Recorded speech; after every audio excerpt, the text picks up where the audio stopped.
So we'll start with Carl from Codacip. And Carl looks at CHERI through the lens of real vulnerability data.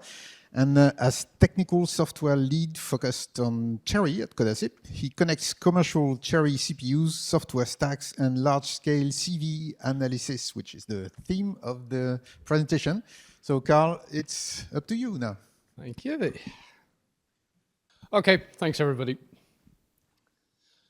So I guess the background of this talk is, we've got the marketing view on CHERI and vulnerabilities. You've all seen the CHERI stop 70% of all vulnerabilities. Of course, those are point measurements on particular bits of software, typically. They came out of studies of Microsoft CVEs, Chromium vulnerabilities, and things like 0 days as well. So what we wanted to do is have a look at sort of all of the CVEs, sort of the wider CVE database, and what that sort of shows as well. And just for those who aren't aware of what a CVE is, the CVE, Common Vulnerabilities and Exposures, is a vulnerabilities database, effectively. It's a very large database where authorities, allocated authorities, submit whenever they find a vulnerability in their software or whatever. They submit to get a CVE allocated. That CVE then gets analyzed, and then it's either accepted, rejected, and eventually goes into what's known as the published state. So, which can take a while because some of them are obviously embargoed to stop people deliberately exploiting them. So, and just to say why we use CVEs, it's a really large database. So, currently there's over 314,000 entries, records in it at the moment. And these are only the ones in the published state as well. If you look at the ones currently not published, I think that number goes up to something like 380,000. So, huge number. This is them just showing for the last 15 years. You'll notice they're increasing quite dramatically. The data itself doesn't say why they're increasing. So, I suspect it's just the better reported now. It's not that, we had that many less vulnerabilities, 10 years ago. Maybe there were some more. So maybe more software, who knows? But as I say, we can't tell from the data. So why did we want to look at CVEs? Well, sort of the 70% metric that we'd seen before, a lot of these values only went up to like 2018. So we wanted to look beyond that, see what's been happening recently, to say, are memory safety vulnerabilities still a big problem? Are they as much a problem as they were? We just want to see. We also wanted to see if we were focusing on the right things. So obviously in Codacip, we're doing CHERI enabled CPUs. And there's different aspects of memory safety that we can look at. And we wanted to say, well, are we putting all our efforts in the right areas? And sort of linked to that, we wanted to spot attack trends as well, to see if anything's changing and how people are attacking systems around memory corruption vulnerabilities. And why CVEs? Well, as I say, it's a huge database. It's been running a long time, since 1999. The other thing is a lot of the CVEs are already categorized into the type of vulnerabilities. So CVEs they're basically JSON files in a large GitHub repo, with each file being a record. And within them, there's really interesting information that we can mine out of it. So we've got a description of the vulnerabilities. In a lot of cases, we have the type of vulnerabilities, which I'll go through in a minute. There's also things like when they were submitted, who's modified them since then, when the state changed to either rejected or published. So gives a lot of data that we can mine and information from. So the types of vulnerabilities, CWE is a very common way of specifying sort of the type of the vulnerability. So it's common weakness and enumeration. And you'll see from this talk, there's lots of 3-letter acronyms. So we start from CVEs, we go to CWEs, and there's plenty more to come. So, but CWEs enable us to trawl through all of the records and pick out which ones are memory related or which ones aren't. So, some of the CVEs already have CWE fields associated. Quite a few of them don't, particularly the older ones. So, as every good bit of research involves AI, we were able to use a large language model to go through the descriptions of those with an LLM, basically with the creativity dialed way back. So it was really picking up things in the description where it said things like buffer overflow attacks or null pointer dereference. But anyway, that helped us to fill in more of the sort of CV. Recording in progress. Oh, it's a bit late. Yeah. And we had good success for that technique. We were able to match it against human entered ones and manually looked at some of them. It did occasionally have the occasional hallucination and made up new CWEs. There isn't one, 27,001, doesn't go anywhere near that, but it decided to make one up. So, but anyway, the hit rate was pretty good. So in terms of the results, the blue at the bottom, so this is percentage of overall total CVE database. So the blue at the bottom is memory safety. So things related to memory corruption that CHERI would potentially be able to help with very easily. The orange ones are websites and web apps. And you can see they're consistently high. And then the green ones are sort of what I'll class as others. And that's things that are difficult to categorize into a particular use case. So it'd be things like OS command injection or things like insufficient authorization, and they're a bit more vague and hard to categorize. So when you look at the highest vulnerability, CVEs have a score which gives you sort of how bad they are, how exploitable, whatever.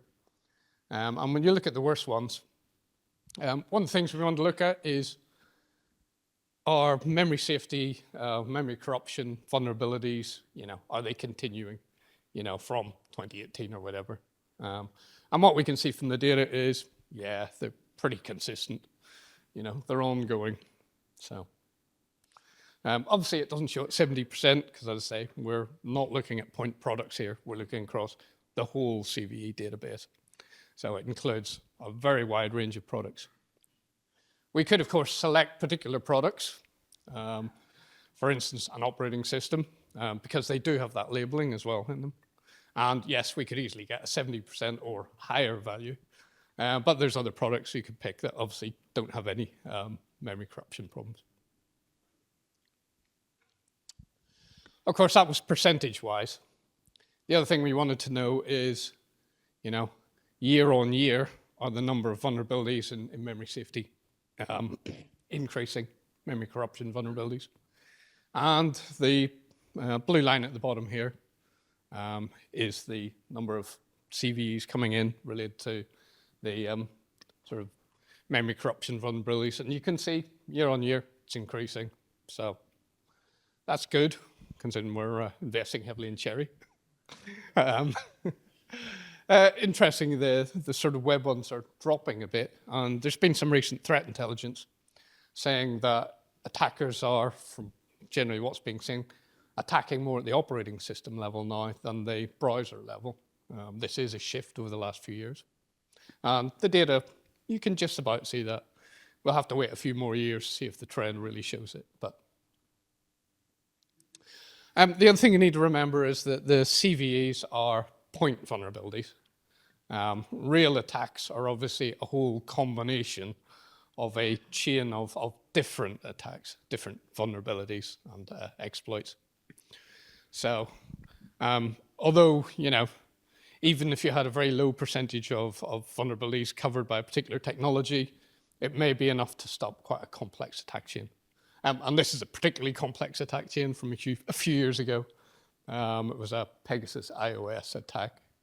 And in this case, CHERI would have stopped, well, at least the TrueType exploit, the ROP-JOP one, probably many of the other ones as well. So overall, even if you take a point, CHERI protects 70% of this particular product, in terms of actual exploitation, that value could be much higher. So it's very hard to give a definitive figure on how much does CHERI protect. But we can say for certain products, it is going to be very high. Another three-lettered acronym comes in. This is now the KEV, the Known Exploited Vulnerabilities Catalog. So whenever a CVE is known to be exploited, the record is then tagged with a KEV.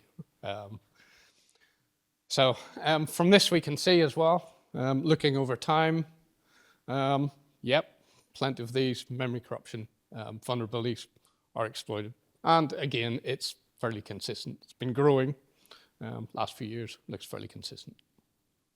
And again, it's showing the sort of web app ones are dropping slightly.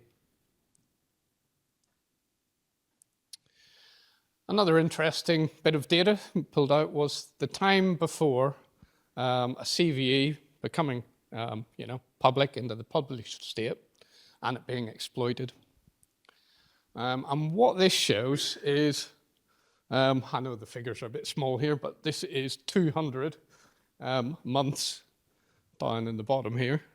So effectively, that's around just over 16 years between a vulnerability being disclosed and actually being exploited in some cases.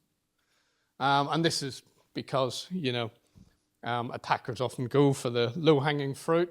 If they know about a vulnerability, in the future, you'll find a product which isn't maintained anymore, still contains that vulnerability, it can be exploited. So. You'll also notice that some of the vulnerabilities are pre-zero as well. And what you can see in the database is, unsurprisingly, the exploitation date is, say, a day before the CV suddenly becomes public as well. So, unsurprisingly there, triggers the release of it. We also looked at the types of CVEs, because CVEs are quite fine-grained. So we were able to look at the different CWEs and try and sort of gain an understanding of how things are changing in terms of attacks. Well, sort of traditional sort of buffer overflow attacks, yeah, still happening, still increasing a bit. The interesting ones here, the green and the purple lines are increasing, and those reflect things like null pointer dereferences and particularly use after free as well. So we know that temporal safety is, temporal safety vulnerabilities are being used, exploited more and more. So just to finish off, well, we wanted to say that, look at what we're doing is relevant. Yes, there's still plenty of memory safety vulnerabilities out there. They are consistent, and in fact, they appear to be growing, potentially slightly. We're focusing on the right things. We have long-term problems here with memory corruption vulnerabilities, and CHERI is obviously a good solution to that. And we also wanted to spot attack trends, and what it's sort of showing us there is, yeah, we really need to look maybe a bit more at the temporal safety aspects. So, okay, thank you.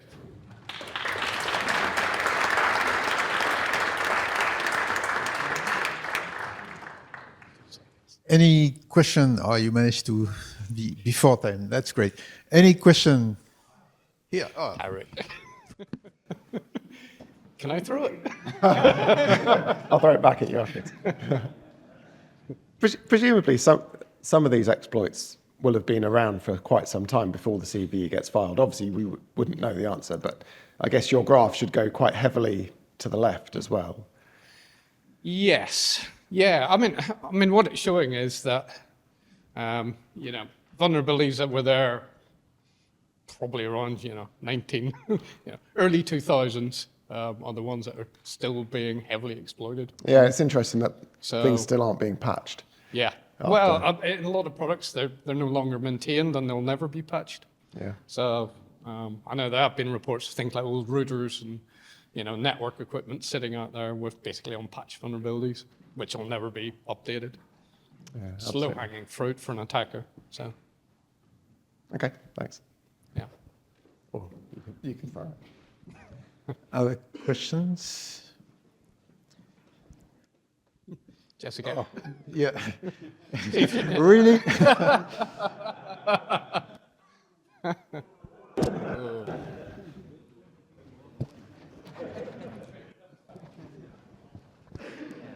So for your categorization of CVEs into ones that are memory safety and not, have you looked at, for those that aren't memory safety issues, whether compartmentalization could be used to address any of those categories?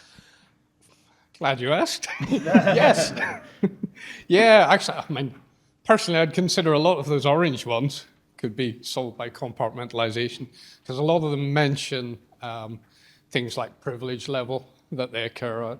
Some of the CVEs actually are marked, if you read through them, at critical level, like 9 and above, and then they have a little note underneath saying, well, Microsoft actually rates this at a much lower level because typically it runs at a lower privilege level. So yeah, I think least privilege for a lot of these things would, I think then we probably could easily get to the 70%, probably all of them, but if software was architected correctly. But yeah.